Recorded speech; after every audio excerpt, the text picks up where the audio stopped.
everybody. Welcome to another episode of The Women Your Mother Warned You About, brought to you by Sales Gravy. Check out salesgravy.university. If you have not done so, if you want to up-level your game, that's the place to go. Go check that out.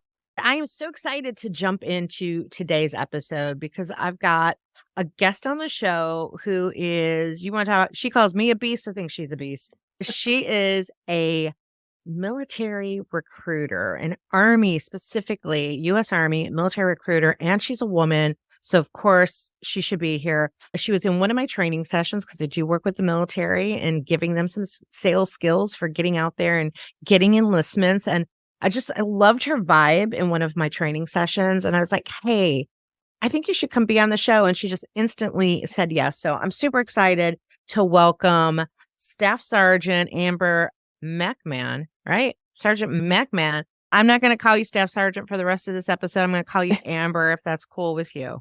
That's fine. That's fine. Okay, cool. Welcome to the show. Are you excited to be here? I am, Miss Gina. I'm so excited. Okay, cool. Well, there's so many things I want to ask you about. You've been in training with me. I'm so passionate about working with the military. I love being able to come in and give you guys even if just one thing. I walk in, I'm like, just take one thing, because honestly, some of those recruiters are not happy to see me. They don't want to be in training all day with me. You always had a smile on your face and you were ready to go, and you heard about this podcast and you wanted to hear it. And I was like, this is my girl. I need to get her here. So I want the world to hear your story, how you got started in this. And we're just going to go from there. I kind of flow through things. So let's kind of get into how did Amber become a recruiter? How did Amber get involved with the Army? Just give me a little bit of that backstory. Well, Amber is a country girl from like middle of nowhere, Virginia, right? Southampton County to be specific. Small town, small school, small everything. But I actually have a martial arts background. So my family owns one of the first Black-owned martial arts dojos in Virginia. Girl. Yes. Wow. So the discipline has always been there. The work hard, push yourself to the limit, that thing like that. It was in the house because my father was my sifu. And then you had it performing in sports and martial arts, everything else. So the discipline factor was always there. I had to work outside on the farm, help my grandparents, everything else. So that part, I wasn't afraid of hard work. In schools, class president, everything else. But I didn't get into my dream school. I got into my schools, a lot of schools I applied for, but that one dream school I did not get into. And I think I missed it by maybe a point two. For what dream school? Virginia Commonwealth University. Okay. Yes. Yep. Virginia Commonwealth University. I went on tours and I was just like, oh, I'm in love with it. I want to go. This is my dream. This is my everything else. Didn't get it. And I'm just like, everything went left for me. I had this great elaborate plan. I was working at Dairy Queen. I was going to go to community college. I was going to join the reserve because the Army does have a part-time option just to help you go through school. So my intent was to keep a full-time job, be a full-time student, keep on going so I could transfer over to my dream school, my dream major and everything else. And my mom was just like, I support whatever you do, because shout out to her. I support whatever you do, but I think you need to put all your eggs in one basket. You're doing too much. You're going to work yourself in the ground. I'm like, no, Mama, I can do it. We all hard workers. We can do this. We can do that. And she was like, yeah, but that's a lot. And I'm like, oh, I can do it. I can do it. And a part of the entry process to join the military, you have to go to MEPS. That's Military Entry Processing Center or Station. Went there. And at the very last minute, I was sitting with my guidance counselor in the Army, who just so happened to be a civilian at the time. And he said, these are your options. And I'm like, before I do that biometric signature, I was like, let me see what my active duty options are. I just want to see. He's like, you sure? I was like, yes. He's angry, turning to everything at the last minute. And I was like, I just need to see. Something's pushing me to the active duty side. And was this somebody in your high school? No, this was the guidance counselor. I was about to join. Okay. This is your guidance. This was a guidance counselor at MEPS or at MEPS. Okay. So, but what brought you what got you to walk in to MEPS? So I was going the part-time option first. Okay. So I was going to go Army to help me pay for school. Okay. And then switch over to my full-time Virginia Commonwealth University to get into my dream school. Okay. And who told you about this option to get school paid for? Oh, my recruiter. I walked right into the office. I just walked right in. So you actually were like, you're the dream candidate for a military recruiter? You walked I in. was super, super small, never been in trouble, like in shape. I just walked in like, can y'all help me pay for school? You're like, yeah, sit right down. Like, What made you think about going and doing that? Did you come from a military family? my dad was in the Army, but he never pushed it. Okay. So it was just kind of there. I don't know. It was everything happens for a reason. Yeah. But how did you know that could be an option to get school paid for? Honestly, I didn't. Okay. All right. Honestly, I didn't. Okay. I didn't mean to keep interrupting you, but I'm just, You're all right. I want to know your story. I didn't know. So I had no idea. So there you I was are. asking them. Yeah. Yeah. So there you are with your career counselor at MEP, and you have decided, you know what, maybe I want to go active duty. Yeah. Okay. Continue. Yep. That's all right. Yeah. I was like, maybe I want to go active duty. I want to be full time. I'm tired of Dairy Queen. I don't want to do that anymore. I'm tired of Blizzard. And he gave me my option. And no lie, this is how it went. He said, you can be a laundry specialist. You can be logistics. You can be, what else was it? It was some kind of mechanic. And then he said, you can be 14 Tango. He gave me all the names and then gave me the code for the last one. I said, well, what's 14 Tango? He said, this is how it went, Miss Gina. I'm not making it. He said, you blow shit up. I said, I want that one. That is Just so like funny that he literally, like, when it came to the last one, it was 14 Tango. Yeah, I was like, what's that? No, he said, you blow shit up. I want that one. Was there an actual title? Blow shit upper? It's a Patriot Laundry Station Enhanced Operator Maintainer. Got it. Okay, so you wanted to blow shit up. Continue. I did. I selected it, and after everything was over, I called my mom. I let her know what happened. I said, I listen to you. I'm a full-time soldier now, or about to be a full-time soldier. She said, thank God, but I don't think you were going to make it. You were doing too much. Yeah. And pretty much after that, everything was history. 14 Tango was actually the first combat job to open up to females. At the time, I didn't know. But after I joined that, a few years later, they opened up. They slowly opened up all the other combat MOSs to females. So now everything is open to us. But little did I know, I was going in to prove a point to myself, to my family, and to everybody else. I can do this. This is what I want to do. I picked it. I think I crushed it. I think I did very well. Things happen, and now I'm a recruiter. So for those who are listening and they don't know anything about military recruiting, and there's a lot of different acronyms and things like Tango 14 or 14 Tango, or even I have to, like, I'm constantly like Googling things. I'm like, I don't know what they're talking about. I know sales, but just break down MOS for people who don't understand that phrase. That is a military occupation specialty. It's just your job. We have to make everything sound fancy. And that is your job. That is your specific job. Yeah. When you ask somebody what their job is in the military in general, specifically Army, we have codes to go along with it. So like I said, I was a 14 Tango. So anything with a 14 attached to it was in the air defense realm, air defense artillery. So all of the jobs, you have 11, those are your infantry. 13, that's all field artillery. 14, air defense. 35, intelligence. 25, signal communication. It goes on like that. And then the letters at the end are specifically what you do within the branch. Other branches of the military, you join, but you join the broadness of the branch, not job specific. With us, you can get really job specific on what you do. So you know exactly what you're going to do, where you're going to do it, how long you're going to do it, everything else. So I knew exactly what I was going to be doing in the air defense realm. Never had any surprises, never had anything else to go along with it. So I was an air defense artillery woman. I love, so you went and you blew up shit for how long? I just like saying you blew up shit. Yeah. It was about 9 years, 8-9 years. Wow. Okay. And where did you do that? So I was specifically stationed at Fort Hood, but from Fort Hood, I went to Kuwait and Bahrain, was where I spent most of my longer tours at. I did smaller ones in between, but it wasn't that long. So I did those long deployments within Kuwait and Bahrain. And like I said, we are air defense. So in those small areas, we cover a broad, very vast mileage because we are guarding the skies. So did you have any fear at all about enlisting? It wasn't fear. It's more like I was anxious. I didn't know what to expect. Never left Virginia. Like I said, small town girl, farmer, like all that stuff. I didn't know anything outside of that. So I wasn't afraid, but I was very anxious because I had no idea what to expect. I knew it was going to be a different way of life. I knew it was going to be challenging. I knew it was going to be different. But at the same time, I knew I could handle it. It's just a matter of embracing it and just running with it. Yeah. And I did. And you Here I did. am. So how did you end up in recruiting? How'd that happen?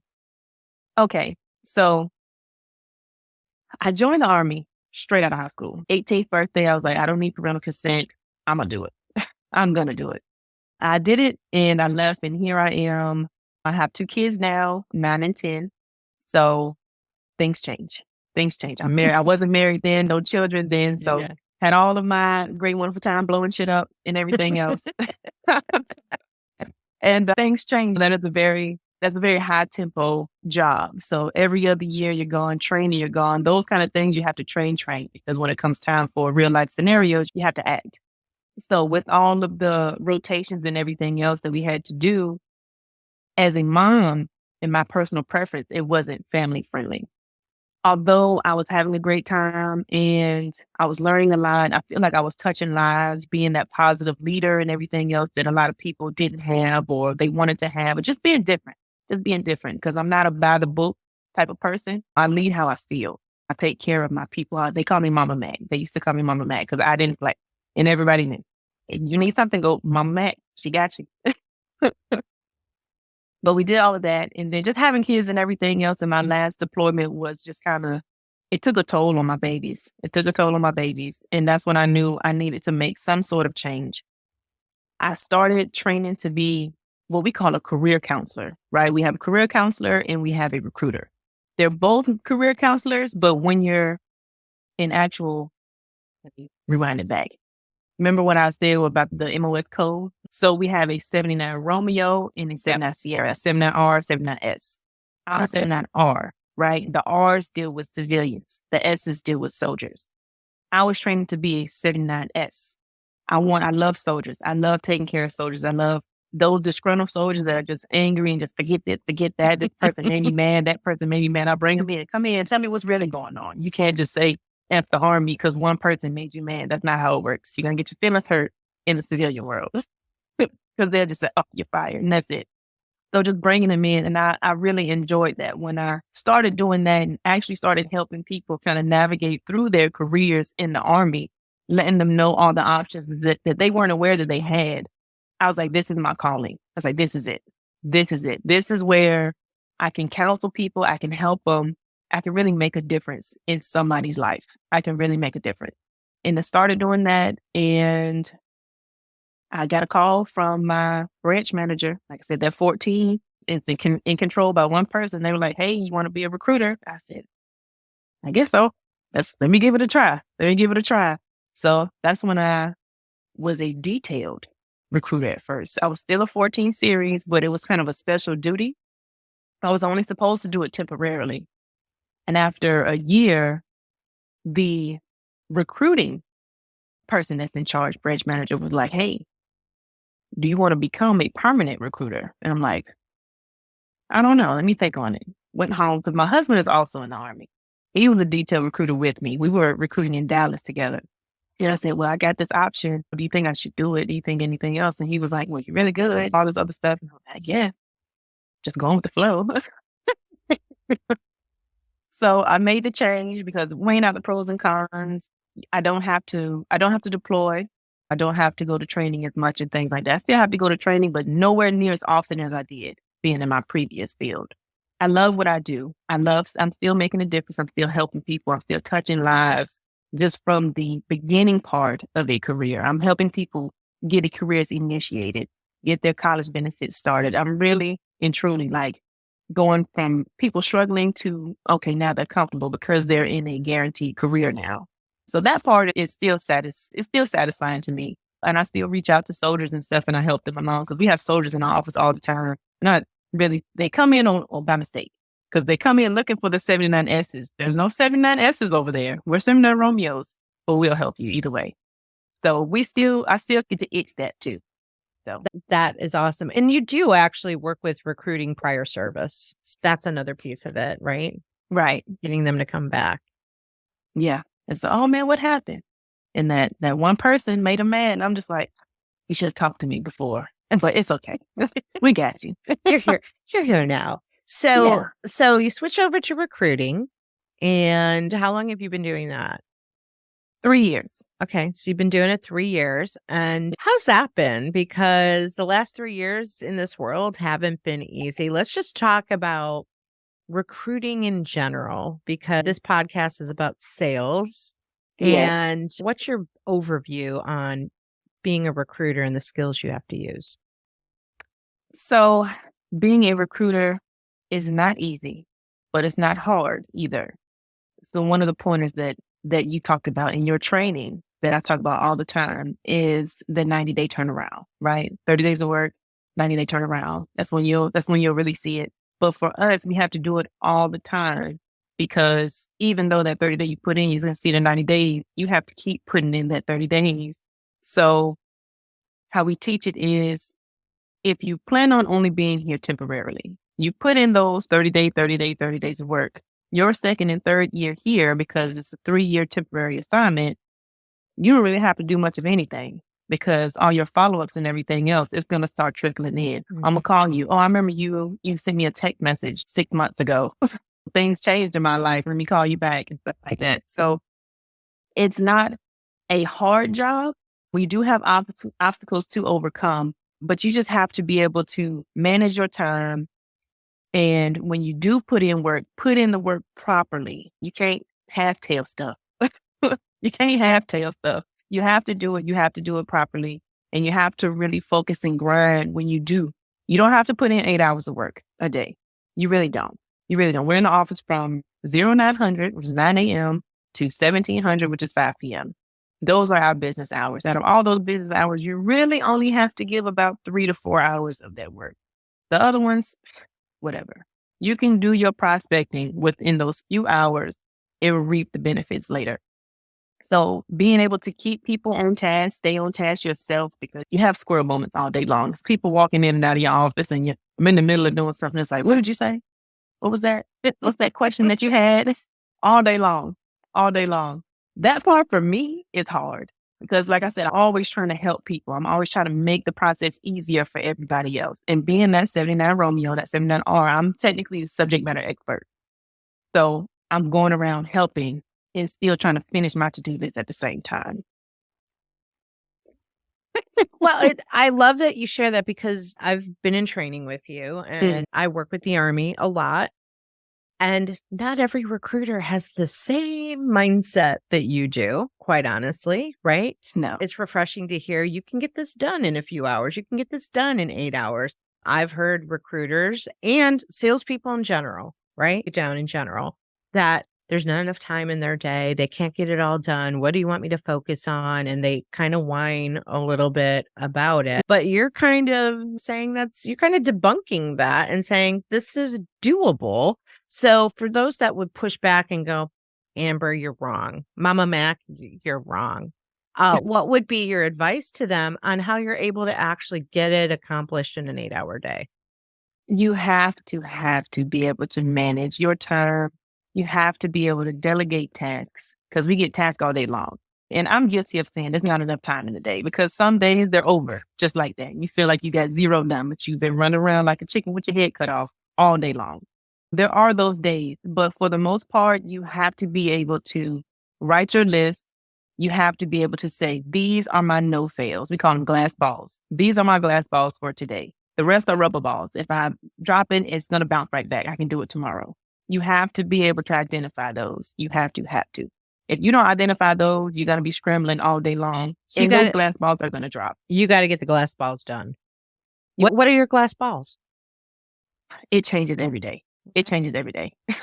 Most of the time. So we have planning meetings throughout the day, every day. Every morning, we have a meeting with our command team who just had a meeting with their command team, so on and so forth. So that's where we get the glass and the rubber balls for the day. But even if we don't have that meeting, you have those. You have to put in those few hours of those prospecting. You have to get in contact with X amount of people, or at least try to make contact with X amount of people. You have to do that. You have to be sharing that framework.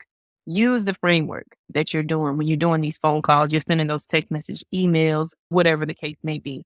Those are the glass balls that you give. And let's say the attempts are the glass balls. Contacts in appointments, not necessarily, because that's something that's kind of out of our control. Those would be the rubber ball for that. Or the glass ball would be the planning meetings that we have huddles every morning with my immediate station. I call them my family. I call my officer family. So we have a family meeting every morning. Glass ball. That's a glass ball for me, because not only does it keep me accountable for things that we have to do, I know I said my things out loud. So we as a team, we're all non-commissioned officers in here. For those who don't know, a non-commissioned officer is the E5 and above in the Army. So we're all non-commissioned officers. We're all leaders. So if I say it once, I write it on the board, I write it on the calendar, I do everything I need to do. So it's got to be done. It's got to be done. And what we write on the calendar are the glass balls for that day or that week or that month or whatever the case may be. And there's always a no later than date by those glass balls. They know it has to be done. It has no if, ands, but it has to be done. So that's how we're able to kind of stay on track with it. Very rarely do we drop a glass ball, but at the same time, it happens. You just have to be able to get some super glue and put it back together. Ooh, I like that. I like that. Well, along those lines, where do you think some recruiters maybe go awry or not following things or not attacking the glass balls? Where do you think they get into trouble? That's why they're struggling. Just complacency. Complacency is huge for us, because out here, being that it is a special assignment, you create your own schedule. You create your own schedule. And being that you are a non-commissioned officer, you're expected to adhere to that schedule that you set to yourself, because you are a non-commissioned officer. You are a leader. And if it does not happen, you have to be able to handle the consequences. But as far as somebody not being over your shoulder 24/7 to micromanage you and make sure you are adhering to the plan that you set for yourself, however you set that based on the goals that I give you, I need you to do this week. You make your plan for this week. As long as you meet my goals, I don't care what else you do. And they get really lazy and complacent, and they say, oh, I'll just do it tomorrow. I'll do it tomorrow. I'll do it tomorrow. Last minute, it's like, so where's my stuff? We call it rent money. Where's my rent money? You're not going to pay rent. Somebody's going to get evicted. 30-day notice, whatever the case may be. Where's my money? What keeps you motivated? Because what's different with military recruiters versus salespeople, right? Salespeople, we usually sign up for the job and we're usually motivated by commission and making as much money as we can. How do you stay motivated, or what can you suggest would be the motivator? For us, it's always seeing your team win. It's just seeing your team win. I tell people all the time, I don't care if you ever see my name on a top recruiter, a top person, a top performer, or anything like that. What I care about is you seeing my team's name, whether it's Hinesville, Fort Stewart, or whether you see the individual people in my team. I don't have to ever get recognition. It's all about them. I put out the guidelines, I give them the tools, and they make it happen. I'm there to kind of do the alley-oops every now and then. Alley-oop, game winner point, because we just made it the 2 extra points that we needed, right? That's what I'm really there for. But that satisfaction, one, to recruiters to not have all the extra training and everything else, because things are changing. If you don't produce in so many days or whatever the case may be, you got to go to extra training and all these other negative consequences that come along with it. And you just want to avoid that at all costs. So the easiest thing to do is just to do those few hours of work, enjoy your freedom that you have while you're out here that you don't really get when you're doing your regular job, and just put that 1 or 2 people in a month or whatever your requirement is. Just do that. You can overproduce if you want to. We all love to overproduce because you help the overall team. You help the overall team, right? Right. But if you don't, you do what you need to do, and then you do what you want to do. I even tell that to my son. You do what you need to do first. You get that done, and then you can do whatever you want to do. That is an Amber. That's an Amber quote right there. That's it. That is it. The faster you do what you need to do, you get to do the faster you can do what you want to do. Now, some recruiters, they're put into the recruiting assignment, but they didn't really sign up for the recruiting assignment. Is that correct? Right. That is correct. What do you do with those? Because those are the harder ones, aren't they? Those, they're different. They're different. Some people are just ready to attack it head on. Okay, I'm here. I know there's no way out. Just give it to me. But then you have the ones that are just disgruntled. I don't want to do it. I want to go back. I want to do this. This is stupid. This is that. And I'm like, suck it up. We got to do it. We got to make it fun. We got to make it fun. That's just life in general. Yeah. You're going to go through periods. You're going to have jobs. You're not going to enjoy every day of it. You got to go through the suck every now and then. Although recruiting isn't the suck necessarily, it's pulling people out of their comfort zone. And I just posted a reel about getting out of your comfort zone and being uncomfortable yesterday, actually. You have to be uncomfortable in order to be comfortable. Recruiting is one of the most challenging positions in the military in general. It doesn't even mean have to be Army. It's military and it's the most stressful, mentally stressful position that you have. And it can be challenging, but it can also be extremely rewarding and extremely fun. You have to make the best out of it. Just like, again, in your training, I keep going back to your training, that energy has to be there. Like that family has to be there. That sense of togetherness, that camaraderie has to be there. Even if they are disgruntled, like you have to figure out a way to attack it. Every person on your team is different. Every person receives differently. Every person gives differently. And you have to be able to distinguish the difference between all of your peers, all of your subordinates, or whatever the case may be, even your people that are higher than you. You have to know how to give and receive properly based on that person. You can read black and white all day long, but I know if I tell this one person, hey, I put this on the calendar, just get it done. I know it's going to be done, right? But if I have another person, hey, I put this on the calendar, it's going in one ear out the other. So I have to, hey, don't forget. Let me put 8 sticky notes on your computer so you don't forget. Or, hey, you do this for me real quick. You have the rest of the day off. Something like that. You have to figure out what motivates them.